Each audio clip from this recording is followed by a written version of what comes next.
nos mantém com a chama cada vez mais acesa e a paixão pelo Senhor se renovando a cada dia.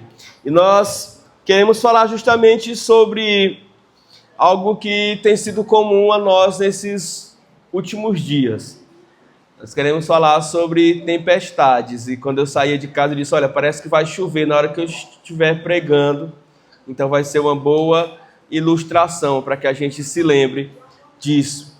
A última chuva forte que a gente pode caracterizar como tempestade que eu me lembre foi a de sexta-feira, que veio com fortes ventos, bastante raio, trovão, quedas de energia, né? Daquele jeito que às vezes alguns temem, outros gostam para dormir ao som da chuva.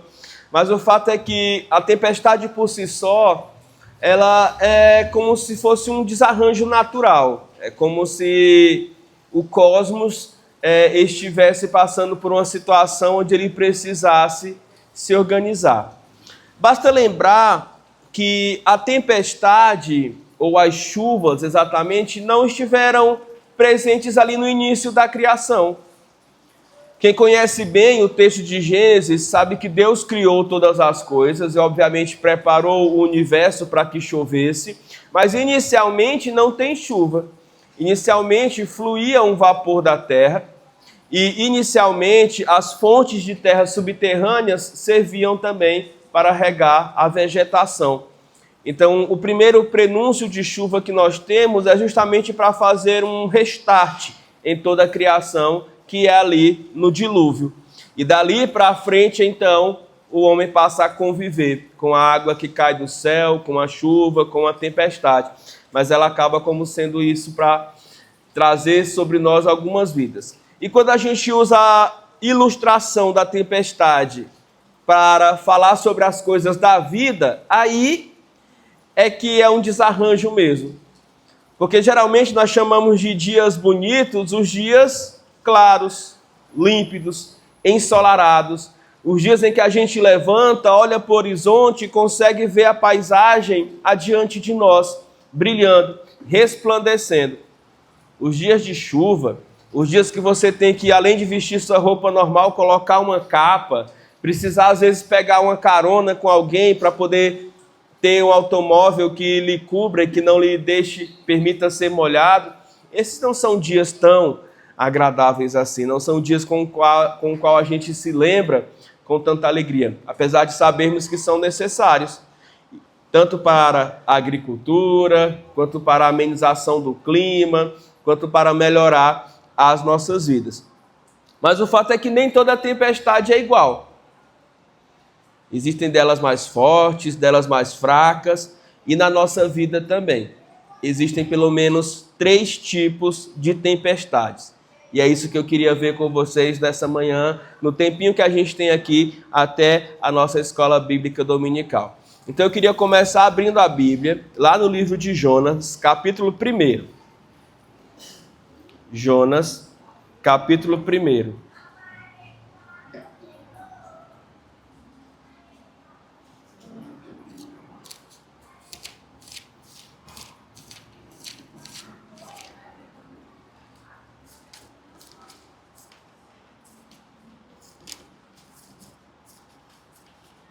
Eu queria ler com vocês do começo desse livro até a parte do capítulo 12. Jonas, capítulo 1, do versículo 1. Amém? Vou dar mais um tempinho para que os irmãos encontrem. Jonas, capítulo 1, versículo de número 1.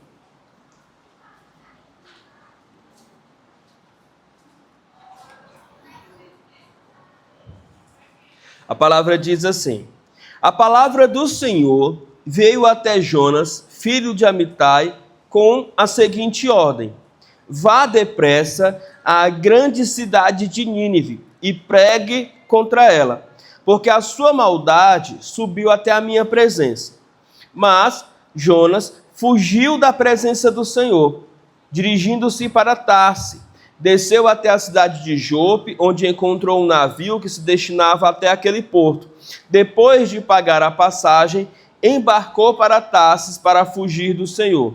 O Senhor, porém, fez soprar um forte vento sobre o mar e caiu uma tempestade tão violenta que o barco ameaçava arrebentar-se. Todos os marinheiros ficaram com medo e cada um clamava ao seu próprio Deus e atiraram as cargas ao mar para tornar os navios mais leves. Enquanto isso, Jonas, que tinha descido ao porão e se deitara, dormia profundamente. O capitão então dirigiu-se a ele e disse: como você pode ficar aí dormindo? Levante-se, clame ao seu Deus, talvez ele tenha piedade de nós e não morramos. Então os marinheiros combinaram entre si: vamos lançar sortes para descobrir quem é o responsável por essa desgraça que se abateu sobre nós. E lançaram sortes, e a sorte caiu sobre Jonas. Por isso eles perguntaram: diga-nos quem é o responsável por esta calamidade? Qual a sua profissão? De onde você vem? Qual é a sua terra? A que povo você pertence? E ele respondeu: eu sou hebreu, adorador do Senhor, o Deus dos céus, que fez o mar e a terra. Então os homens ficaram apavorados e perguntaram: o que foi que você fez? Pois sabiam que Jonas estava fugindo do Senhor, porque ele já tinha lhes dito. Visto que o mar estava cada vez mais agitado, eles lhe perguntaram: o que devemos fazer com você para que o mar se acalme? Respondeu ele: pegue-me e jogue-me no mar, e ele se acalmará, pois eu sei que é por minha causa que esta violenta tempestade caiu sobre vocês. Ao invés disso, os homens se esforçaram ao máximo para remar de volta à terra, mas não conseguiram, porque o mar tinha ficado ainda mais violento. E eles clamaram ao Senhor: Senhor, nós suplicamos, não nos deixe morrer por tirarmos a vida deste homem. Não caia sobre nós a culpa de matar um inocente, porque tu, ó Senhor, fizeste o que desejavas. Em seguida, pegaram Jonas e o lançaram no mar, enfurecido. E este logo se aquietou. Tomados de grande temor ao Senhor, os homens lhe ofereceram um sacrifício e se comprometeram por meio de votos. E o Senhor fez com que um grande peixe engolisse Jonas, e daí ficou dentro desse peixe por 3 dias e 3 noites. Amém? O primeiro tipo de tempestade, irmãos, é a tempestade que nós mesmos causamos, ou que a causa dela é culpa nossa. Os irmãos bem conhecem essa história, uma história muito reproduzida, muito contada, mas é preciso entender. Jonas é um profeta de Deus, chamado por Deus, não para pregar ao povo de Deus, mas para ser um profeta missionário, ou seja, um profeta que vai pregar numa outra nação, um profeta que vai pregar a cidade de Nínive, capital do reino da Assíria, que dominava o mundo daquela época, o império sangrento, o império maligno, o império de destruição, de dominação, o império que subjugava o povo de Deus. E aí você imagina esse homem de Deus e pregar para aqueles homens, entendendo que o Senhor é misericordioso, que o Senhor é maravilhoso, que o Senhor é amoroso e que o Senhor perdoaria caso eles dessem ouvidos à mensagem de Deus. Então é nesse contexto que Jonas decide no seu coração, voluntariamente, desobedecer a Deus. Irmãos, quando Deus nos dá ordens claras, nós não temos opção. Nós não temos escolha. Sabe, qualquer coisa que a gente faça diferente daquilo que Deus falou é desobediência. Qualquer coisa que a gente faça, por mais que se tenha desculpas, por mais que se tenha argumentos, por mais que se tenha contextos, e como Jonas aqui bem dito, por mais que não se queira fazer, ainda estamos debaixo da desobediência.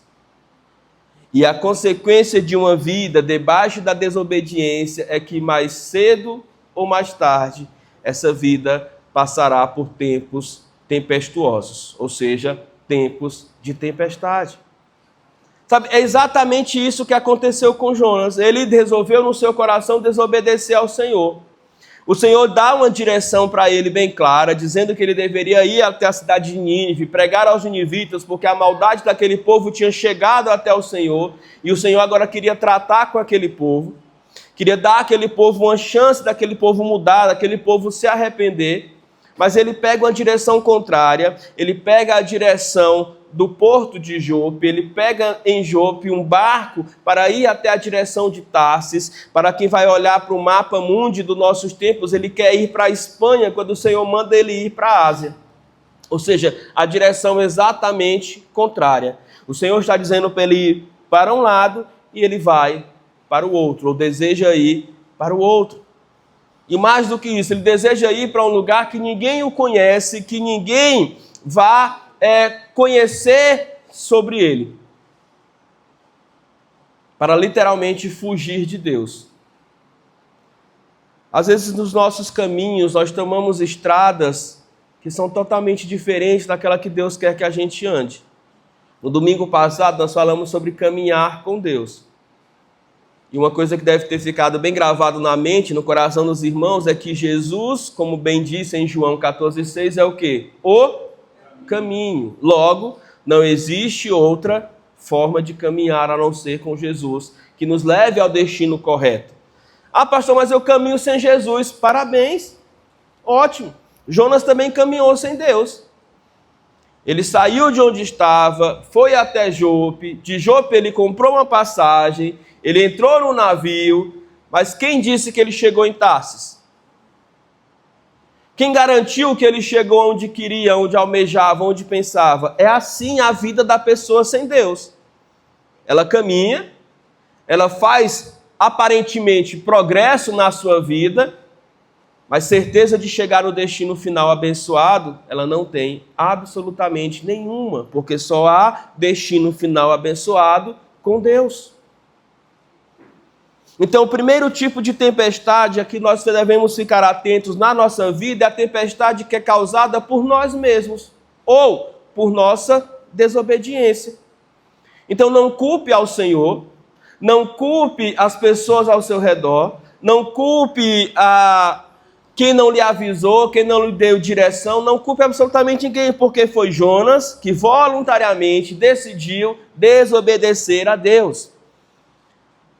E uma coisa que é um agravante, as tempestades que Deus nos manda quando nós estamos com uma vida em desobediência à vontade dele, não afetam somente nós, mas todos ao nosso redor. Porque todos os que estavam no navio estavam ali na mesma tempestade, embora não fossem merecedores dela. Então a gente precisa ficar atento, porque esse tipo de tempestade é perigoso. Talvez você esteja em desobediência a Deus e você diga assim, mas na minha vida está tudo tranquilo, o mar não está agitado, o vento está normal, a pressão atmosférica está tranquila, não há sinal nenhum de nuvem tempestuosa. Ótimo. Deus talvez está deixando você caminhar até chegar aonde Ele quer, para daí começar a tratar diretamente com você.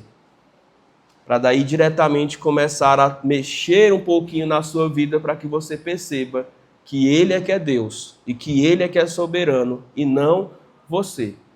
Então tenha cuidado, se é essa a tempestade, se é essa a sua situação, corrija-se o quanto antes. Mude o percurso da sua vida. Comece a viver a vontade de Deus e não a sua, para que você não tenha que parar no fundo do mar, dentro do estômago de um grande peixe. Que olha a situação. Um homem livre, chamado por Deus para pregar, para servir, diz, não, eu não quero, não vou. Termina o texto no fundo do mar e agradecendo a Deus, como ele vai fazer no capítulo de número 2, porque Deus mandou um grande peixe para tragá-lo. Irmãos, o grande peixe, eu já disse aqui algumas vezes e repito, não é um castigo para Jonas. O grande peixe é a salvação de Jonas. Pelo contrário, quem foi castigado aqui foi o grande peixe. Porque ele encontrou alimento para passar provavelmente o resto do ano de boa. Mas o Senhor diz para ele, você não vai poder tragar esse aí. Você vai preservá-lo dentro de si, para que ele não morra afogado, para que outros grandes peixes carnívoros não venham e alimentem-se dele. Então você vai ser a proteção dele, e você vai levá-lo para o destino que eu vou lhe apontar. Só que as coisas não acontecem imediatamente, a gente faz uma leitura em poucos segundos. Mas se passaram 3 dias, com 3 noites, dentro do ventre de um grande peixe, com toda sorte de imundícia, com toda sorte de dificuldade, de aperto, porque por maior que fosse esse grande peixe, obviamente ele não era acostumado a engolir um ser humano inteiro, sem quebrar os ossos, sem poder consumi-lo. Então a gente precisa estar atento, irmãos, para que o Senhor não tenha que pesar a mão sobre as nossas vidas, para ver se nos dá um chacoalhão, para ver se a gente volta para os seus caminhos, para ver se a gente acorda, porque foi nessa hora que Jonas então acordou. Ele não orou quando recebeu a direção de Deus, ele não orou quando desceu para Jope, ele não orou dentro do navio, quando até os pagãos estavam clamando ao seu Deus, ele não clamou ao seu. Mas quando ele viu que estava nas profundezas do mar, engolido por aquele grande peixe, que dali ele não tinha para onde ir, aí sim ele orou. E prometeu que seria fiel ao que o Senhor lhe mandasse fazer. E agradeceu ao Senhor pela salvação que o Senhor lhe dera por meio daquele grande peixe. Só para que a gente não fique apenas na minha fala, mas veja o texto, olha só, capítulo 2, versículo 2. Diz assim: em meu desespero clamei ao Senhor e ele me respondeu. Do ventre da morte gritei por socorro e ele ouviu o meu clamor. Tu me jogaste nas profundezas, no coração dos mares, nas correntezas me formavam um turbilhão ao meu redor. Todas as suas ondas e vagas passaram por mim. E eu disse: fui expulso da tua presença, contudo olharei de novo para o teu santo templo. As águas agitadas me envolveram, o abismo me cercou, as algas marinhas se enrolaram na minha cabeça, afundei até chegar aos fundamentos dos montes, da terra embaixo, cujas trancas me aprisionaram para sempre. Mas tu, Senhor, me trouxeste à vida, me trouxeste de volta da sepultura, ó Senhor, meu Deus. Então essa é a oração de alguém que reconhece que recebeu da parte de Deus um chacoalhão para poder voltar para os seus caminhos. Então a primeira tempestade, ou tipo de tempestade que vem, é a tempestade que nós mesmos causamos e que nós mesmos trazemos sobre a nossa vida. O segundo tipo de tempestade que sobrevém sobre nós são as tempestades que vêm para testar a nossa fé. São as tempestades que vêm para testar a nossa fé. Vejamos agora no Novo Testamento, Evangelho de Marcos, capítulo 6, um exemplo disso. Ele é retratado tanto no capítulo 6 de Marcos, como no Evangelho de João, capítulo também de número 6, mas é um evento que ocorre logo depois da multiplicação de pães e peixes. A primeira delas. Então, Marcos 6, capítulo 6, versículo 45, diz assim: logo em seguida de quê? Da grande multiplicação de pães e peixes, Jesus insistiu com os discípulos para que entrassem no barco e fossem adiante dele para Betsaida, enquanto ele os despedia da multidão. Tendo se despedido, Jesus foi até o monte para orar. No caso, sozinho, os discípulos tinham ido de barco. Ao anoitecer, o barco estava no meio do mar e Jesus se achava sozinho em terra. Ele viu então os discípulos remando com dificuldade, porque o vento soprava contra eles na alta madrugada.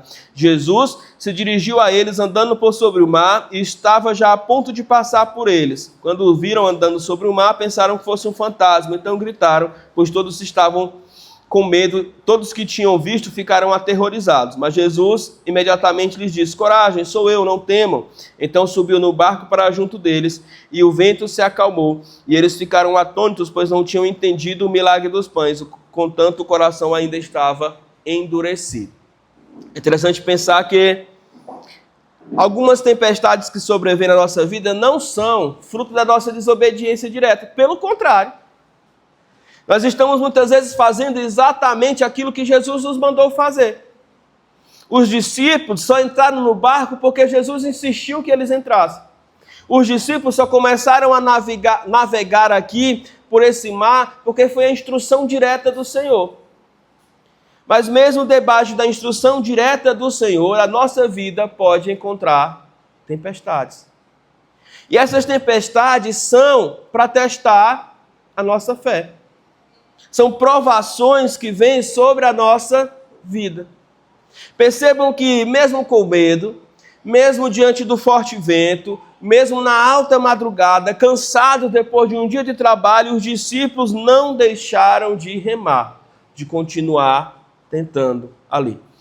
E o que trouxe medo e pavor a eles não foi nem a tempestade em si, mas forem da tempestade contemplarem alguém andando por sobre as águas. Eles disseram, não, peraí, isso aí já está demais, não é normal.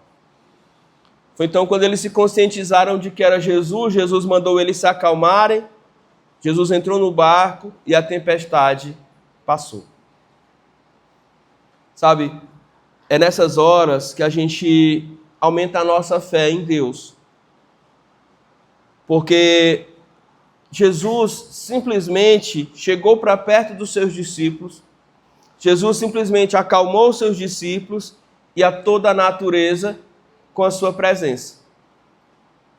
Na nossa vida, as tempestades que vêm para testar a nossa fé são resolvidas quando nós nos aproximamos de Deus. Agora, quando nós usamos dessa tempestade como desculpa para não congregar, ah não, minha vida está difícil, eu não quero ir para a igreja, ah não, minha vida está difícil, eu não quero ler a Bíblia, minha vida está difícil, eu não quero orar, falar com Deus, minha vida está difícil, eu não quero me aproximar do Senhor. A tendência é, obviamente, aquela tempestade durar muito mais do que deveria, porque aquele teste de fé que deve te fazer ficar mais próximo de Deus está revelando que no seu coração, na verdade, você tem vontade de se afastar de Deus, de ficar longe de Deus, de ficar separado de Deus. Não era essa a intenção dos discípulos. Eles queriam estar próximos de Jesus. Eles foram porque Jesus mandou, mas eles obviamente estavam ali esperando que o seu mestre chegasse logo para que eles pudessem vivenciar de novo uma vida na presença de Jesus.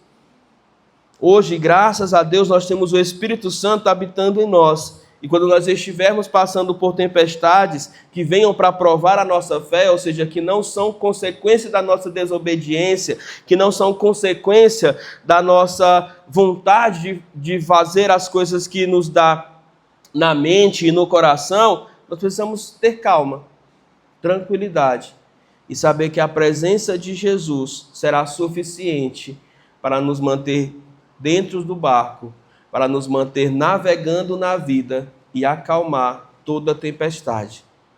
Porque toda tempestade, por maior que seja, vem e vai. Não chove eternamente. Não chove para sempre. Ela pode durar dias, como a gente já viu no dilúvio, 40 dias e 40 noites.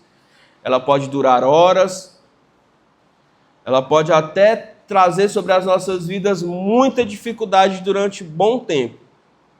Mas saiba que assim como ela começou, ela também terminará. E o Senhor precisa estar do nosso lado. E nós precisamos estar do lado do Senhor para que ela se vá sem que a gente perca a fé. Sem que a gente perca aquilo que o Senhor tem para nós. Então existem tempestades causadas por nossa desobediência, existem tempestades que vêm para testar a nossa fé, e existem tempestades que simplesmente são alvo do inimigo para destruir as nossas vidas, para nos impedir de fazer a vontade de Deus. Eu quero ver ainda aqui nos evangelhos, agora no evangelho de Mateus, capítulo 8, com vocês. Mateus 8. Versículo 23. Não é a mesma, aqui já é outra tempestade, tá? Não é a mesma depois da multiplicação de pães e peixes, já é outra. 8:23 diz assim, ó: entrando ele no barco com seus discípulos, tá? Por que não é a mesma? Porque na primeira os discípulos estavam sozinhos no barco em obediência à voz de Jesus. Nessa, Jesus estava com os discípulos no barco. Entrando ele no barco, seus discípulos o seguiram. De repente, uma violenta tempestade abateu-se sobre o mar, de forma que as ondas inundavam o barco. Olha só, as águas estavam tão agitadas que, no balanço das ondas, elas invadiam a embarcação. Jesus, porém, estava dormindo. E aqui eu preciso abrir um parênteses, não é o sono de Jonas, tá? É o sono de descanso mesmo, tá? Então os discípulos foram acordar e clamar: Senhor, salva-nos, pois vamos morrer. E ele então perguntou: por que vocês estão com tanto medo, homens de pequena fé? Então ele se levantou e repreendeu os ventos e o mar, e então se fez completa bonança. Olha que incrível. A primeira tempestade veio sobre a vida de Jonas por conta da sua desobediência. A segunda tempestade veio sobre a vida dos discípulos, porque os discípulos precisavam ali de um teste de fé. Eles estavam obedecendo a Jesus, eles estavam passando por uma experiência sozinhos, e o Senhor resolveu testá-los por meio daquela tempestade. Agora está Jesus e os discípulos no mesmo barco, e veio uma tempestade. E o Senhor, na segunda, apenas entrou no barco, a tempestade parou. Nessa, o Senhor já estava no barco, se levantou e teve que repreender os ventos e os mares para a tempestade se acalmar. Irmãos, existem algumas tempestades que vêm quando estamos bem com Jesus, quando a nossa vida está tranquila com Deus, fazendo a vontade de Deus, para nos impedir de avançar. Se os irmãos pegarem o contexto aqui, eles estão atravessando na região da Palestina, da Galileia, para a região de Gadara. Lá em Gadara, Jesus vai expulsar demônio das pessoas, libertando-os. Jesus vai curar enfermos. Jesus vai levar a palavra para aqueles que estão necessitados. Então, nesse caso aqui, essa tempestade precisava ser repreendida, porque ela não manifestava a vontade de Deus, mas, quem sabe, a própria ação do inimigo para impedi-los de fazer a vontade de Deus. Então, existem algumas tempestades que vêm para tentar nos destruir, que são a ação de pessoas usadas pelo diabo, que são a ação de circunstâncias que o diabo manipula e coloca ali diante das nossas vidas, que são ações de inimigos que se levantam contra nós para nos fazer desistir da caminhada com Deus. Ontem, rapidamente, quando eu cheguei aqui, ainda estava finalizando o trabalho das mulheres, que acontece todo sábado às 5 horas, antes do culto dos jovens, e aí eu conversei com a irmã, e a irmã pôde contar rapidamente o testemunho dela, assim, pastor, depois que o meu marido se converteu, começou algumas tribulações lá em casa. Eu digo, irmã, ele se converteu, glória a Deus, fez aquilo que Deus queria que ele fizesse. Porém, ao fazer aquilo que Deus queria que ele fizesse, ele também fez aquilo que o diabo não queria que ele tivesse feito. E é por isso que há essa luta, é por isso que há essa dificuldade. Ela passou, mas eu nunca pensei por esse lado, eu pensei que fosse ficar tudo mais fácil. Eu digo, não, minha irmã, é aí que começa a batalha. Porque decidir caminhar com Deus é maravilhoso, é bom. Mas, como eu disse no domingo, caminhar com Deus é certeza de destino final certo. A casa do Pai, a presença de Deus, não certeza de caminhada fácil. Não certeza de caminhada sempre agradável, não. Quem diz que crente não passa por tempestade? Quem diz que crente não passa por provação? Quem diz que às vezes a nossa vida financeira não está apertada? Quem diz que às vezes na nossa família não tem briga, confusão, coisa para resolver? Quem diz que às vezes no nosso próprio coração a gente não está lutando contra a vontade de Deus, assim como Jonas? O próprio Jesus, nos momentos finais, falando com seus discípulos ali no Evangelho de João, vai dizer, no mundo tereis aflições, mas tende bom ânimo, ou seja, esperança, convicção, certeza, porque assim como venci o mundo, vocês também vencerão. Então a gente precisa compreender que algumas tempestades que se levantam precisam ser repreendidas da nossa vida no nome de Jesus, para que a gente possa continuar caminhando com Deus, para que a gente possa continuar avançando com o Senhor, para que nada nos pare, porque lá do outro lado dessa tempestade existe o quê? Os gadarenos, que na nossa vida são o quê? As pessoas com quem a gente vai impactar através do nosso testemunho, através da nossa pregação, através da nossa fé, através do nosso convite para vir para a igreja, através da nossa oração, através da nossa vida. Nós não precisamos ir longe, todos nós temos em casa pessoas que ainda não foram alcançadas pela salvação de Jesus. E se a gente desistir na tempestade, quando é que essas pessoas ouvirão de Jesus? Através de nós. Se a gente desistir na dificuldade, quando é que essas pessoas perceberão o testemunho de fé que nós temos para compartilhar com elas? Nunca. Então nós não podemos, precisamos continuar crendo, clamando por Jesus, pedindo ajuda a Jesus, porque agora ele não está dormindo, ele está acordado à direita do Pai, justamente para interceder por todos aqueles que clamam pelo seu nome. seja qual for a tempestade da nossa vida, a solução é Jesus. Mas da próxima vez que nós estivermos passando por uma tempestade, a gente já vai poder entender. Foi causada por mim mesmo, ou seja, por uma rebelião do meu coração para com uma ordem clara de Deus? Foi algo que aconteceu mesmo eu estando debaixo da obediência de Deus? Ou algo que aconteceu eu caminhando com Jesus só para testar a minha fé? Então você já vai poder ponderar, poder analisar e perceber qual é o tipo de tempestade que está vindo sobre a sua vida. Mas saiba que para todas elas a solução é o Senhor Jesus Cristo. Amém? Amém. Vamos ficar de pé e vamos orar agradecendo a esse Jesus que nos abençoa e assim podermos entregar para os nossos professores. Lembrando sempre, de 9 horas ali, às vezes eu me estendo um pouquinho até 9h10, mas é 9 horas até 10h15, tá? O nosso horário da EBD, para a gente poder estar junto com os irmãos, tá? Oremos. Senhor nosso Deus e Pai, nós te louvamos, nós te agradecemos, ó Deus, porque o Senhor é bom, o Senhor nos ensina, ó Deus, a cada vez que abrimos a Tua Palavra, e isso, ó Deus, é um privilégio. Muito obrigado, ó Deus, porque muitos de nós aqui, ó Deus, estão felizes, gratos ao Senhor pelos dias bonitos, lindos, de verão que estão vivendo.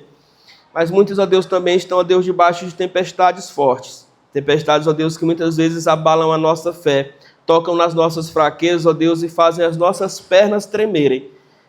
Que o Senhor, ó Deus, em Cristo, nos ajude a vencê-las, sem perder a fé, sem desistir de caminhar com o Senhor, sempre confiando em Ti. Talvez essas tempestades, ó Deus, se manifestem nas nossas vidas por meio de outras pessoas, talvez essas tempestades se manifestem na nossa vida em nós mesmos por meio de enfermidades, sejam elas físicas, sejam emocionais, sejam, ó Deus, espirituais, mentais.